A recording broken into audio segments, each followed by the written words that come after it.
Hey, Brian. Hey, Elliot. What's the talk of the table? This week, we are sitting down with Rick Perry, the production designer, creative producer, and co-EP of Dimension 20.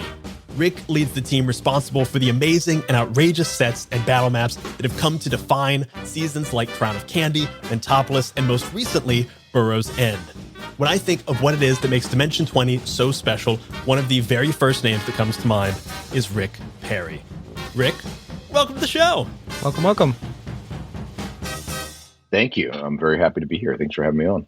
Thanks for being here. We're very excited to talk to you. We've been big fans of your work for a while now, so it's a real treat and dream and honor to have you on the show. Yeah, my pleasure. So to get us started off, one of our goals for this conversation is to talk about what makes successful collaboration. We think that you and Dimension 20 do an amazing job of collaborating, making great things together. And one of the reasons we're interested in talking about this is because as we've grown our actual play show, My First Dungeon, we have been slowly bringing in more collaborators, including outside music from our resident musician, Behold, who I internally have been calling him our Rick Perry. And cool. Which is very fun. He certainly likes it. He's very tickled by it. And what I'm interested in learning from this conversation is how you can make a successful creative collaboration, especially when you're working kind of across mediums.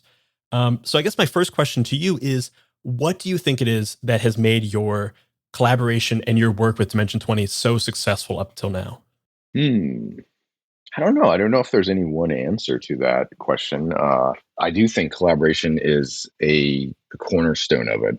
And it's an aspect of creative work that is incredibly enjoyable and fruitful for myself. I really work best when it's like 3 or more in a group, to have many voices and vectors coming together. I don't know. I feel like Dimension 20 is kind of we got a lot of room to sort of like come up with the show and create this thing and sort of go as hard as we wanted to. And Dimension 20 is kind of like this little, it can be at its best moments, this little like reactor box of all these very talented people with high rapport, just jamming and doing it for extended periods of time over months and months. And then it just reaches a crescendo during the shoot and that carries on into post. It's this big, long, jam band kind of thing or something. We don't know what we're doing, but we're having a lot of fun and making each other laugh and trying to impress each other and kind of all the best things that come from a group collaborative environment. I do really love that idea of trying to impress each other, because I do think that we, with this podcast and with My First Dungeon and with like other creative endeavors, it is always that fun thing of like, it's for an audience eventually, but your first audience is the person you're showing it to first, the person that you're most excited to show it to. Yeah, that's that kind of the most important audience, because it's the audience that maybe you even respect the most, kind of that you have the most, that like these people that I'm working with who are in different disciplines are the best at what they do, and pushes you to try to be the best as well at what you're doing, and to get that twinkle in their eye or that laugh, to get that mutual respect kind of is definitely motivating. Yeah. I'd love to so that's the first audience, is sort of these earlier collaborators, and often that's the GM of the season who you're working with in the development phase. And I think like we were kind of thinking about this ahead, like first audience, GM and collaborators, second audience is the players at the table maybe, and then the third audience is the viewing audience at home. And I'm curious how you're thinking about those different audiences when you're going into a season. That is so true. It's sort of strange from my perspective. I feel like sometimes I have the best seat in the house because I get to be there at the very kind of beginnings and be part of these talks and get to kind of build this world and this arc out and stuff, and see the DMs and producers kind of really in these volcanic moments, kind of creating these things with big strokes, and then to take that and run with it, and it sort of exists for me. It sort of exists, and then we go build the sets. It exists primarily in that that development, pre-production, and production, and then post. I'm pretty much hands off. So when it gets to the table, the players, they take it and they kind of do their own version of it, their own take of it. And then by the time it gets out into the world, it sort of exists in yet a third way, which is really kind of a couple of stages removed from my most involved time. So it's sort of a strange perspective. But yeah, I didn't really answer your question though. What was your question exactly? Well, sort of just I think it did. I think it's like, how are you considering these three different audiences? And I guess maybe to make that more of a granular question, like, are there specific pieces of like craft and detail that you are putting in because you're like, oh, this will help the DM feel engaged in the world in a moment, or this will give this player something to like, latch onto as there are there like levels of detail that you're thinking about for these different audiences, maybe in a more practical sense? Yeah, I think so. And also just as part of the creation process, at the beginning, I'm pulling reference and doing research and I'm trying to zero in on what it is that the DM has brought to us. What is this world? And maybe they haven't made all the decisions about what color the sky is or what kind of food people eat or whatever. And so I'm trying to explore that and gather this. And I'm sort of trying to build it out by showing these things and poking at the DM and sort of trying to.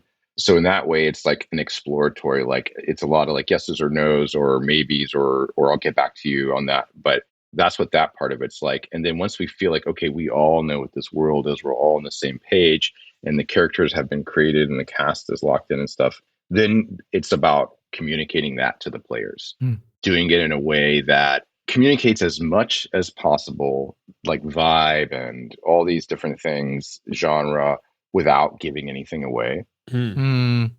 I think about the DM screen from season to season. It's like a themed element that wraps around our dungeon master's screen, big kind of miniature tableau usually. And I think about it like the poster for the movie for the whole season, right? Because it's in every shot of it's in, unless it's a close up or a piece of illustration, that DM screen is in every single shot in the bottom 25% of the screen. So it serves as this kind of themed element. It ties the space together, but it also is this signifier of like what the season is, what the episode is, and even those moments. And so I try to gather elements and create a visual kind of thing going on that feels like it's a poster for the whole season, and maybe it has some specifics about battles that are going to come up or places that we're going to go to, but it's done in such a way that it doesn't immediately signal like, oh no, we're fighting a dragon or whatever it is. I've got a ton of questions off of that, but the quick fun one is, you say that you are trying to kind of create this poster with the GM screen. In your opinion, what GM screen do you think was the most successful in that endeavor? That's a great question. I'm still a really huge fan of the Crown of Candy GM screen. We really kind of went way off the deep end there, and it's very sculptural and just sort of has a bonkers level of tiny details that maybe not all necessary, but we had this objective of representing the 5 food groups, the 5 kingdoms of Calorum, and down to like 1/2000th scale, teeny tiny ships that are smaller than like your pinky fingernail. And so that was really fun. And I think there's actually a GM screen for a season that hasn't really been announced yet that I think might top that in certain ways in its posterness. So look out for that. Looking forward to it. I do love talking about pre-production and kind of like what that looks like, because I think it's so cool the way that you kind of interact as kind of a backseat GM, sidekick to the GM, and really help in building the world in the early stages. And I'm curious, is there a good example that you have of like a question you had, a poke that you gave to a game master on a season that you think led to like the biggest developments for the world at large?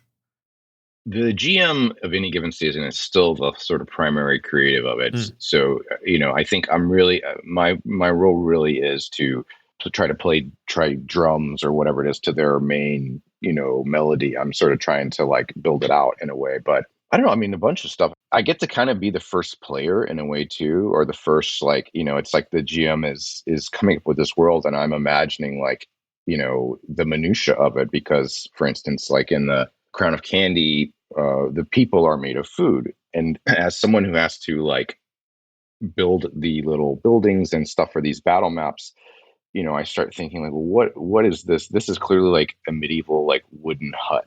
but like, what is it made out of? What's the wood? Because it's not wood. Is this chocolate wood? And then, so that's just a question for Brennan. And then like, what about if the people are food and they eat food, can they eat each other? What happens if they eat, is that what, like kind of, and it sort of forced a bit of like development on that, and like essentially it's like I bumped up against a guardrail or a boundary, where Brennan's like, no, this is how this works because XYZ. One that I can think of that I'm not sure, I would love to ask Brennan about this, but I think it was pretty influential is we did this season Mice and Murder, which is anthropomorphic wind in the willows type animals stuck in a mansion where a murder has happened. And so it's like a Clue, but with little cute animal people in at the turn of the century. And, we got the kind of the first download of it. And then I spent a lot of time sort of trying to understand Wind in the Willows and like all these references that we in genre and stuff that we're working with it. And, I'm not particularly passionate about Wind in the Willows. It's not my necessarily, and not that I have against it, but it's just not my most exciting corner of narrative or whatever. And in researching, it was like, oh, it became interesting to me just to learn that the purpose of that type of story were at the turn of the century in Europe and especially England, where they were romanticizing this like bucolic pastoral past that didn't really exist exactly, and doing these like watercolor paintings because of the Industrial Revolution and the encroachment of all these giant like stinky machines with smoke and soot. And so it was like a reaction to that. It was like, that's really interesting, so I brought that back, and I was just discussing, when I was sort of showing reference and sort of my take on that season, I was talking about that, and I think Brennan like really like latched onto that, and it became a theme of the season, And I'm curious in that when you're in this development process, at what point are you getting your hands into creation? Are you doing test builds in development and showing them to the GM? Is it all conversation at that point? Yeah. Do you get to get into the craft like in those early stages?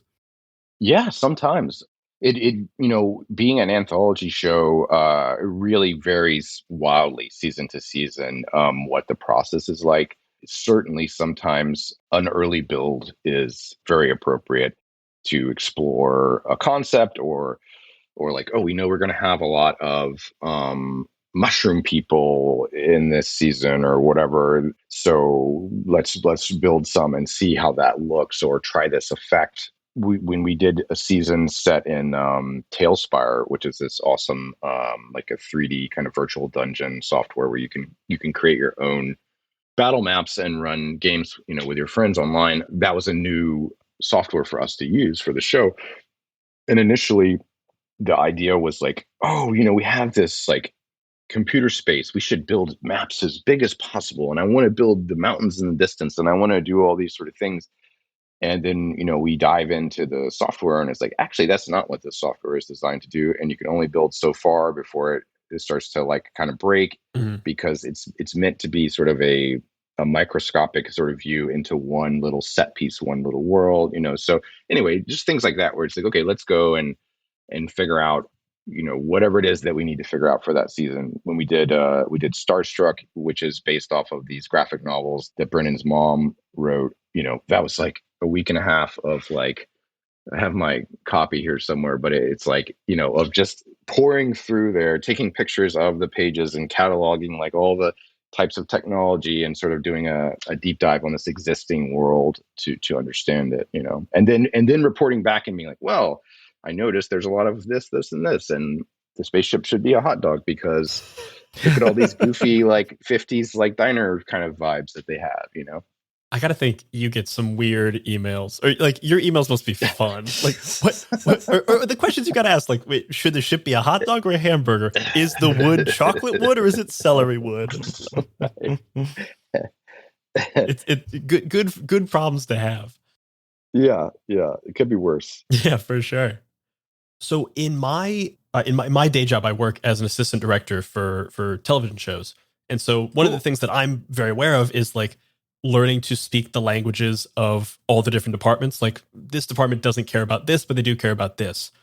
And I'm curious, especially working as a production designer and working with a number of game masters and working with a number of different departments. What do you do when like people aren't speaking the same language, if that makes sense? Like, have there been times when you're like, what you're imagining, what the GM is imagining, or what you're imagining and what is realistic within the bounds of the production aren't jiving? How have you best like course corrected and found things that do kind of work together? A very poorly worded question, but I think you get the gist. I think I understand what you're saying. Yeah. I mean, that's hard because the rapport is like is the lifeblood of collaboration. And if you don't have it, you're not really doing anything. You may be working hard, but you're not creating anything that is of significance, in my experience. So I think you just have to work at it until you find that commonality, and I mean, luckily that is sort of seems like what GMs do anyway when they run a game, is that they're trying to find rapport with their players who may not all be the same play style or have the same social ways of communicating. And so GMs tend to be pretty good at that. But I do find that so far, all the GMs I've worked with in this way, that everybody brings different skills to the table, different sort of like tools in their creative toolbox. Like Matt Mercer is a very, Matt does most of the miniatures and terrain for them. He thinks that way and comes with like very concrete battle concepts, early on. And, different GMs have different strengths or areas where that's not an area that they kind of creatively operate in. So my job is to sort of try to figure that out and sort of shore up or try to fill the area that we need to get information on. You have to get that rapport and you have to find that common ground and trust, otherwise I think you're not necessarily making anything kind of. Yeah. Has how you've come to that relationship changed over time? Like when you think back to seasons 1 through 3 and how you approach the relationship with the GM versus how you sort of approach it now? Well, I started out just as the production designer of a show called Fantasy High. It was before it was Dimension 20. And at that point, it was like, we would like you to build a like fantasy high school classroom where we're going to shoot this show in. And then it sort of evolved.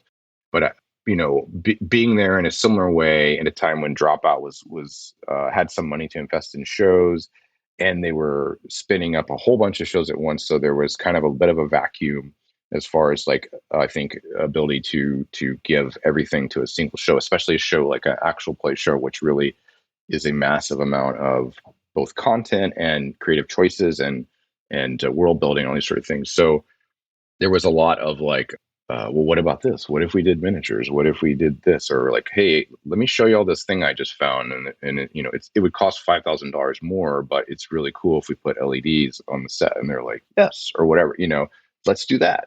So it was very collaborative. And then also realizing that like, okay, we're going to build these battle maps, but like, and Brennan knows a lot about the first battle and elements of these other battles, but there's a lot that is not figured out. So I'm going to start suggesting stuff or asking questions and try to get answers, and because it's just a huge amount to like magically just sort of know in your head, especially at the top of a season that doesn't exist, right? That maybe the player characters haven't even been created for yet. And so I kind of like occupied that space both because I think I'm comfortable there, like I have a writing and directing background and I DM, and so I kind of know a bit about the needed elements, and then I have that art department side. So I sort of stepped into the gap there, and then eventually it was like, oh yeah, I'm kind of doing more than a regular production designer would be doing on a show. I feel like maybe I'm sort of like, helping create this arc and whatever. And so I got the creative producer title, and now I've just been here long enough that I'm sort of like a fixture, that like one of the few people from the beginning. And so I just, know a lot about how we make the show or whatever. So I'm a co-EP now too. But. There is also something to be said that there are, regardless of medium, there are very few people behind the camera who are as well known by name as the players in front of the camera. Like if I asked anyone to name people from Dimension 20, they'd come up with the game masters, a couple of players, and they'd be like, oh yeah, Rick Perry, of course, which I'm sure has got to be a bit of a head trip for you. It's wild. I mean, of course, it feels great to get called out, and as a creative person, it's awesome to. I mean, it really means a lot that people know what we make and appreciate it, and come find us on Twitter and tell us how awesome it was, or whatever, And it's really awesome to be called out by the players and the GM, and I love hearing our crew now. More and more of our crew are getting kind of called by name, which I think is awesome. But yeah, it's wild. I don't know. I mean, it's like it's surprising and awesome. So it sounds like you had this sort of very natural growth and filling in of a position from like production designer to production designer and creative producer and co-EP. Have you had an opportunity to watch other people within like your team who've grown and like shown their abilities to grow into positions that maybe they didn't know at first, like over the course of now 20 seasons? Do you have any like great stories of somebody who you would shout out who's had a journey like that? Yeah, well, I've had the great fortune of working with a few. I mean, everybody that we try to bring on the team, I think, is incredibly talented, but a few people stand out that it's just clear the journey that they took, and the growth, over time. I'm thinking of the couple that jump to my mind, which I know there's more than this, are like Shane Brockway, who's our senior or lead, depending on the season, minis painter, who was on the very first season in my garage painting miniatures. And it's just, we all kind of, the people that care about the show and enjoy making it and enjoy collaborating like this, even just within our art team, I think we thrive, because it's a really fun show to work on. It's really unique. It's awesome to get recognized and that there's an audience for the show. And so that is like nitroglycerin for creative people. It just gives us juice, and like, we are so excited when these episodes come out and everybody gets blown away by the stuff.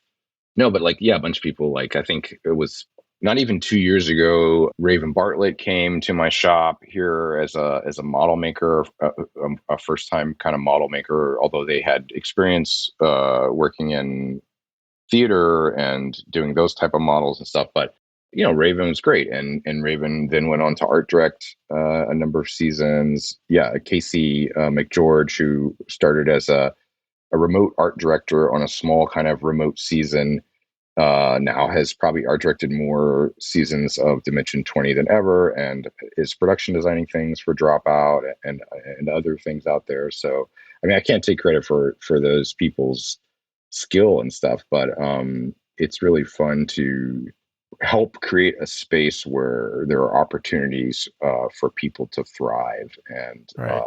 And help us make cool shit. And man, they make me look good.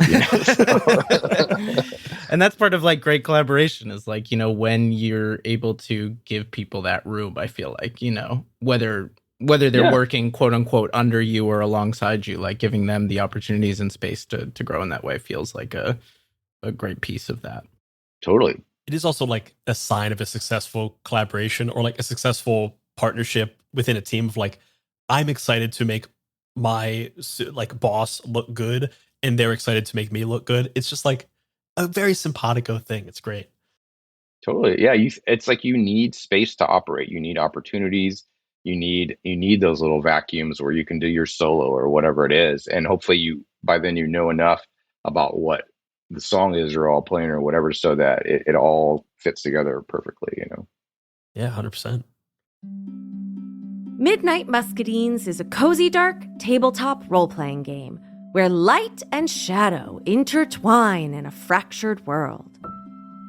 Players take on the roles of Marmoteers, brave adventurers who journey into the untamed Wildernight to collect the elusive Midnight Muscadines, craft magical jams, and protect the fragile light of Nim. Through collaborative storytelling and resourceful gameplay, players weave tales of courage, community, and the pursuit of balance.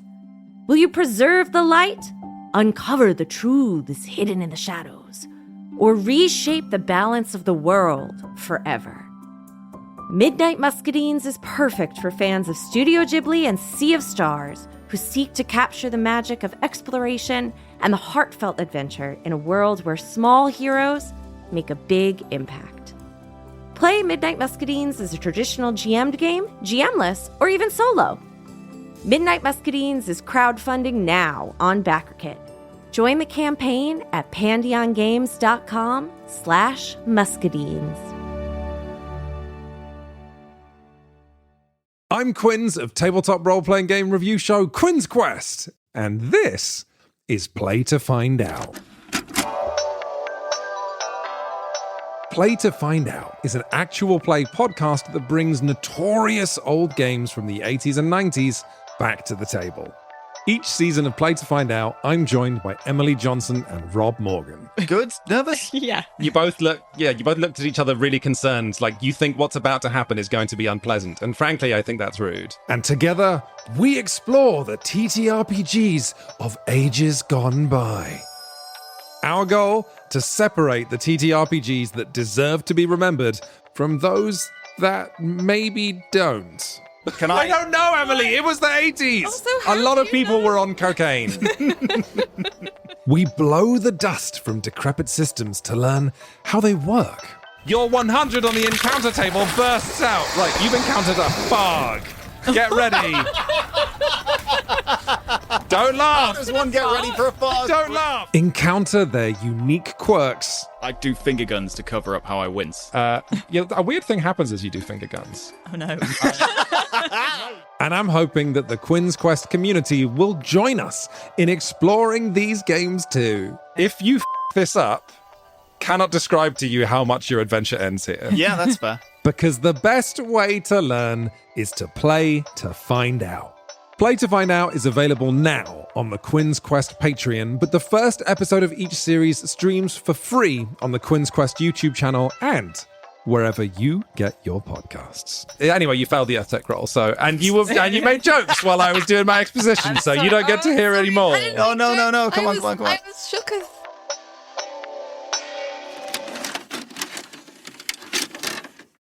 I did want to circle back just a little bit to something you'd said earlier and this is something that I have in mind when I'm like running a season or when I'm running my own games.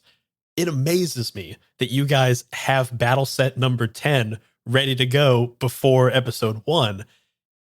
Just because, like, you know, we just did a season we played Orbital Blues. It was supposed to be 4 episodes. It became 6 episodes.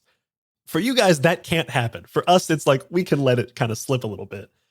My question is, how much does battle set 10 change from episode 1? Like, are those actively being worked on during the show, or do they stay pretty similar to what they were at the start of filming?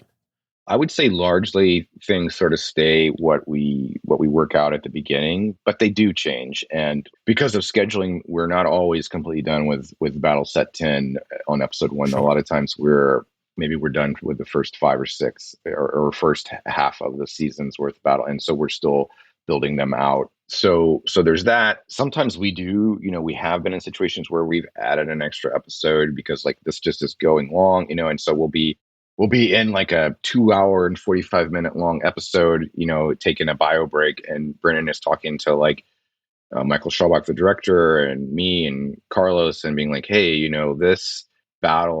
this episode, I cannot finish it here. We're going to have to go a little longer, or we're going to need to push that battle back an episode or whatever, and so we will rapidly make these decisions like, okay, we move that to 107 and that means this goes to 1, and then we do this. Okay, great. That's the plan. So we are able to pivot.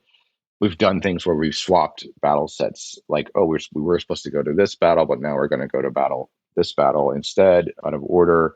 And there are also times where after or in the middle of an episode, Brennan will like slack me and be like, hey, we need 13 gray wizards or whatever it is like tomorrow, and I'm like, okay, I got you.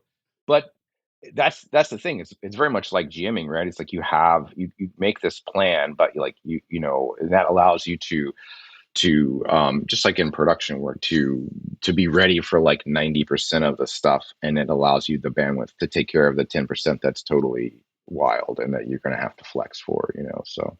It's the quote that I love that is, plans are useless, planning is essential. Exactly. If you get the framework good enough, you can adapt to anything. If you structure it too much, you're dead in the water. Yep. I want to talk a little bit about like the evolution of your production design work over time, and within that sort of the experiments you've gotten to do and how they've paid off. Like I'm thinking of things like you've gotten to play with scale, with Crown of Candy and with Never After. You got to do some fun things with like playing with mixed scale. You've gotten to do, I know listeners and viewers are probably have bones to pick with you about Burrow's End and what you've recently done there. And you've gotten to do digital. And I'm curious, sort of like, as the show's evolved, what have been your favorite like craft things to experiment with? Are there kinds of things within the craft that you want to try out in the future, or things that haven't worked out, or maybe haven't worked out because the genre's not there yet? Yeah, well, I mean, I think as kind of any creative person, a lot of your work, at least the way I think of it, is like you learn these like tricks or solutions to creative problems. Like, oh, we want to have a rising water level, and like, oh, we can use acrylic. Well, once you figure that out, then that becomes a new tool for your tool bag, a new trick, and you may not have that encounter that exact same problem again, especially because we're trying not to repeat ourselves where we can, but like you have that experience, and so you may encounter something similar and you're like, well, last time we did that, so I can take that and change it a little bit, and now I have another tool for my tool bag. And so you keep building up these, it's the same with DMs too. I think when you run into situations like, oh no, this is not what I planned or whatever, and you figure it out, and then now the next time you encounter a situation similar to that, you have more tricks. And that goes to technical stuff too, like what adhesive works best. And, there's many things that we have learned over time about what kind of like trees we want to use, because you can put a mini on them, or, I mean, it's sort of an endless amount of tiny little tricks that are incredibly useful sometimes, but also it's just like a huge amount of information that is like usually not all relevant all the time, Right. So yeah, I'm trying to think of specific examples, but like, yeah, just like, if you're building a piece of terrain, you need to think about, some really basic ones that I bring into a battle map is like, if you're building terrain, you need to, that is going to have miniatures move on it in a conventional way. You need to be thinking about where the miniatures are going to sit and how are they going to slide off. If they're going to slide off, then you need to be thinking about how you're going to stick them on there, or maybe it needs to be magnetized. So that's like trying to put myself in the player's seat or the GM seat when it's running, thinking about if you have a battle map, that is, I think a battle map's kind of like set pieces, right? Like in an action movie, you have that 6-minute epic fight, and it's going to have all these beats in it, and hopefully there's something dynamic that happens where the battle changes. Could happen a couple times. Usually a battle is about 4 rounds long, kind of, or give or take, or sort of like that's maybe the max that with 6 players that it doesn't start to drag potentially. There's exceptions to all these rules, but that's sort of, those are jumping off points. If you have a battle that has a strong sort of like puzzle conceit, like this is what's happening in this battle, try to have more than one way to solve it. Don't just have like the button that they got to push over there or whatever. Have other possibilities. And then when the battle's running, you don't have to reveal all those. Just wait for the players to discover one and then be like, yes, that's the way that you Right. bless that choice. And then that becomes as if it feels so magical to them, but it also prevents that situation where you're like, just push the button, like, Yeah. I made that one button, Right. Legibility, readability is really important. A battle map teaches the players how to play it, much like a board game. Just by looking at it, you should be like, okay, this is the space. These are the elements. These are the things. Oh, look, there's that over there. Maybe I can interact with that. Maybe that has a purpose. When you're making a miniature, you're sort of like censoring what elements go into it, because it's impossible to do every fiber of every tiny thing. So you're already making choices about what's visible and not visible. And with the battle map, you're also doing that. Don't include things that you think are, maybe they're realistic, but they are a distraction. Much like there was a battle map in the first season where there was a vulture that was cool, and I put it on a battle map, and And, the players kept trying to talk to the vulture and burning their turns, trying to unlock the mystery of the vulture. And eventually Brennan was like, the vulture flies away. And I'm sitting there going, oh God, I should not have put that vulture on there, because it didn't have a purpose, So everything that you put in there, realize that it is talking to the players. Like your battle map is this sort of like silent other ingredient, other player there that is improvising with them and interacting with them, So all that stuff is signaling things to them. It's also a fun added challenge, I have to imagine, for a production designer, because if you're building a set for like a normal show, there's no one there who is actively trying to like poke holes in it. Like everyone's just, they accept the reality. But when you have players, like Emily Axford, who's just like, I'm going to try to fuck up all your shit as best as possible. And whatever is there, I'm going to use. It's like if your film set was an escape room. That's a really good analogy. Yeah. It's we try to make everything as like bulletproof and strong, just from a technical side as possible, because, new model makers that come in, I'm like, okay, we need this many, here's the drawing, whatever. And they make it. And then I'm like, that is going to be too brittle. And they're like, no, but if you pick it up like this, I'm like, that is not how the person's going to pick it up. They're going to pick it up in whatever is the most destructive way possible, because they're busy doing their job, which is to make awesome performance. They're not thinking about the most delicate way to pick up that many. So, and we also have to think about things like, the height of sets, right?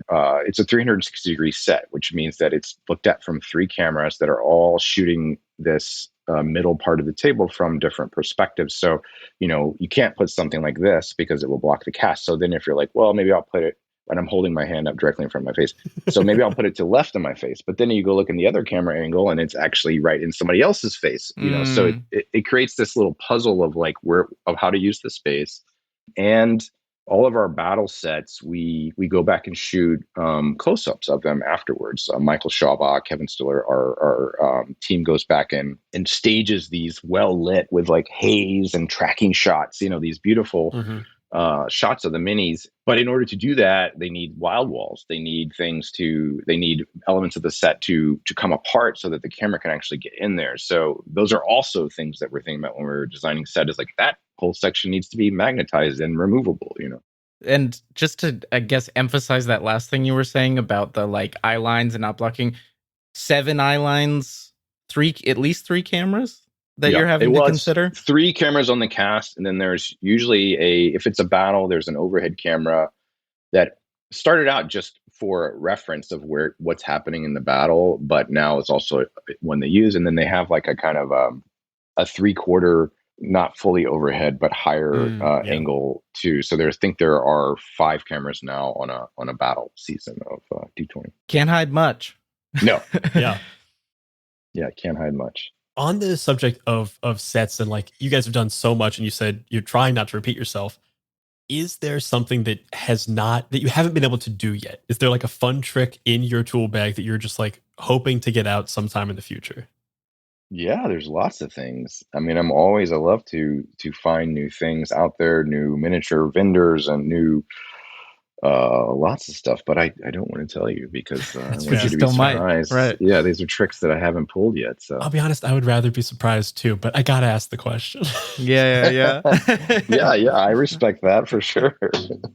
Obviously, Rick, we're huge fans of your work, and so I would be remiss to not ask if you were up for a sort of rapid fire cutesy fan questions that we have for you. We're just gonna throw these at you, and you can give us the shortest answer possible. It just like feels like the thing we gotta do, but we're gonna also call it the rapid fire cutesy shit round. So I've got to be very clear. Elliot set this up as if they are fan questions. The fans were me and Elliot. Oh yeah, no fan questions as in the two of us. I hope that's clear. So just gonna kind of move. Like, what's a surprising trick you use all the time? If super glue doesn't work, 5-minute epoxy works. Favorite set? Favorite set is generally the last one I worked on. Yeah, I get that. It's such a big job, and it's sort of like really intense. And then when it's over, I'm on to the next thing. So, favorite mini. There's some minis coming up in the Fantasy High Junior Year season. Actually, I take that back. there's a mini in Burroughs End that might be my favorite mini that you will not see for a little while. Oh, okay. Love this. We'll check Love the tease answers. Favorite GM screen, which you sort of alluded to, is maybe one upcoming. Yeah, well, we did one for season. It hasn't been announced yet. That I would say is the most poster-like of any season for sure.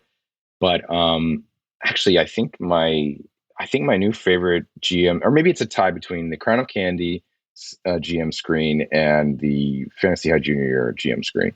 And then as a producer, in addition to your work as production designer, as producers ourselves, what's your favorite putting out a fire production war story? Like, because we've all got them.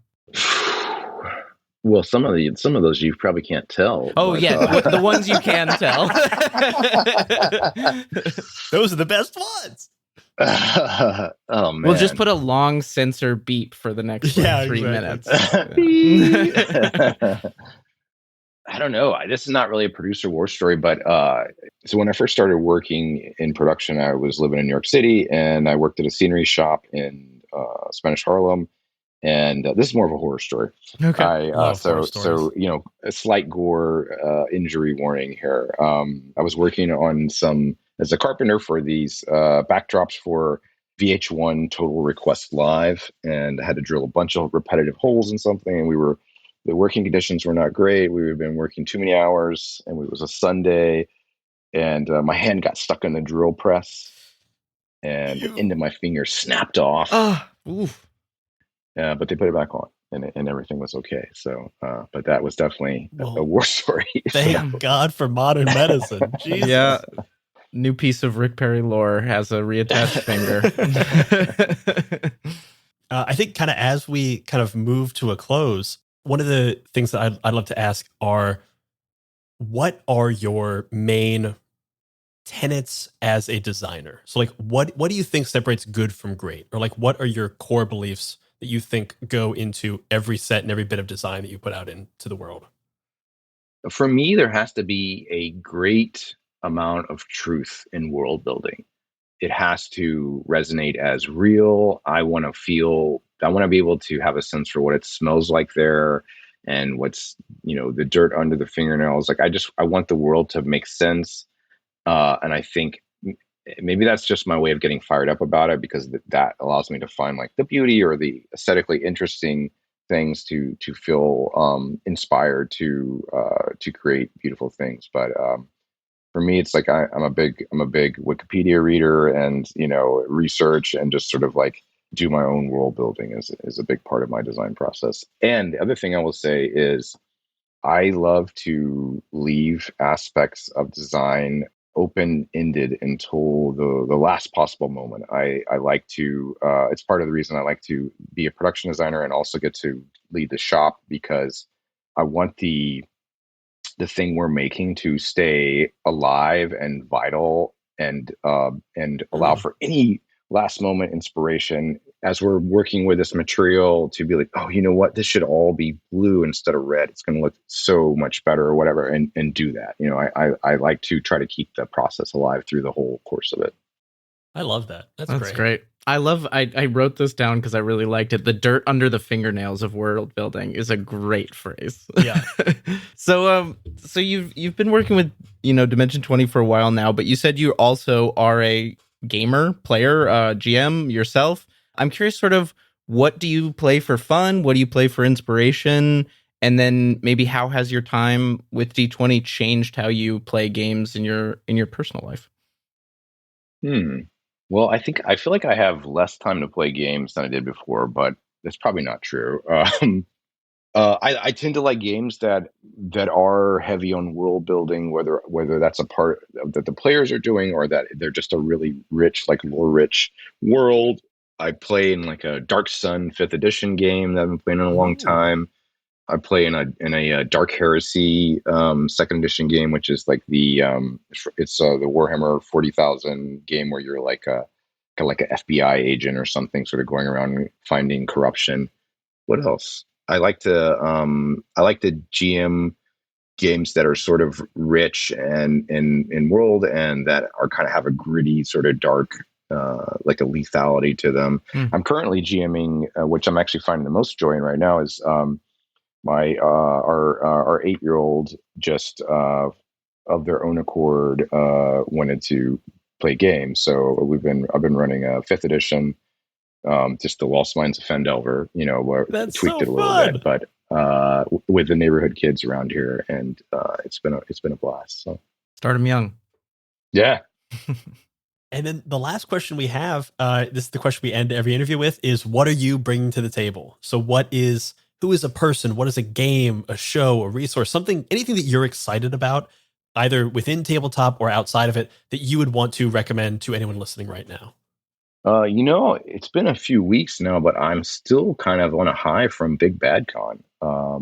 That Very was nice. amazing. I mean, I've been to a few different conventions, and I've been to some small kind of like regional conventions like that, but I met so many people that were that were like mutuals, from online, whose work I respect, but also people that I just did not know before, and who were so incredibly talented. Like, it was just so inspiring.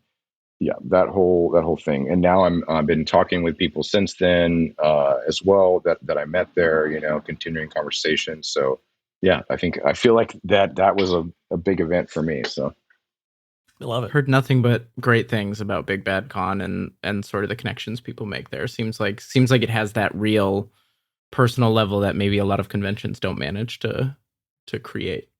yeah, it didn't have it. I mean, it had a floor with some merch and some like up and coming type of merch, but or small like indie vendor type of merch, but it just is not about the floor at all. It's really about this kind of thing. People just talking about stuff they're passionate about. So Yeah.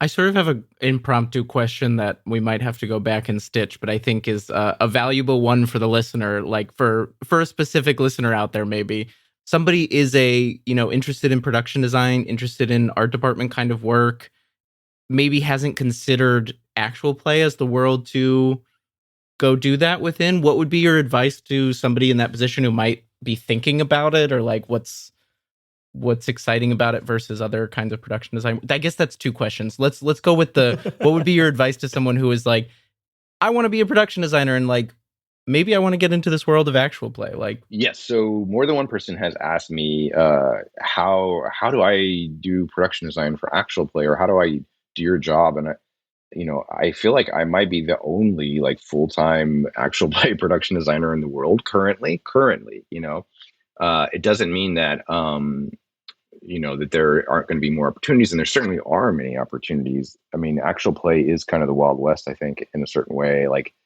we still haven't seen as big as Critical Role is, as much ground as we're gaining, and some of these other shows, like, there still isn't like the big show yet. There's just so much, I feel like, that hasn't happened that probably will at some point. So I think there are opportunities. There's probably people in your town that are making actual play that desperately need your design help and would be happy to have you work with them. And then, I don't know, as far as like getting into the film and TV industry, I feel like that's a whole other hour long. Oh yeah, you don't have to go there. That's a whole other thing. But it's a I will just say that, like, it's a really fun, exciting field, and a lot of people have basically like fine arts backgrounds and then go get in as like a carpenter or a painter or a set dresser and sort of learn the business, because it is a very high context, like high jargon sort of business. So you work in one of these kind of craftsperson roles often, and then sort of on the side are doing your production designing student films or shorts or whatever. And at some point you just step that way. Love it. Perfect. That's all we had. I'm going to move to an outro. Unless, Rick, is there anything else you'd love to add in, or anything else you'd want to add to this conversation? No, just that, like, this was a real joy, and I've listened to y'all's other episodes, and I think y'all are making a great podcast, and I'm really thanks honored to be on it. So thank you so much. Truly means the world to us. So thank you very much. And honestly, we're super jazzed to have you on. My fiance's in the other room is extremely jealous that we're getting to talk to you. Awesome. Thank you so much, Rick Perry, for coming to the table. Do you want to let people know where they can find you if you'd like to be found? Sure, yeah. I'm on Instagram, Richard H. Perry, and also on Twitter at Richard H. Perry. And if you want more gaming content from us, check out the 20-sided newsletter and the Many-Sided Media Discord. Those will both be linked down in the show notes. Please rate, review, and follow Talk of the Table wherever you get your podcasts. And that's what the table is talking about. Bye-bye, everybody. Bye-bye.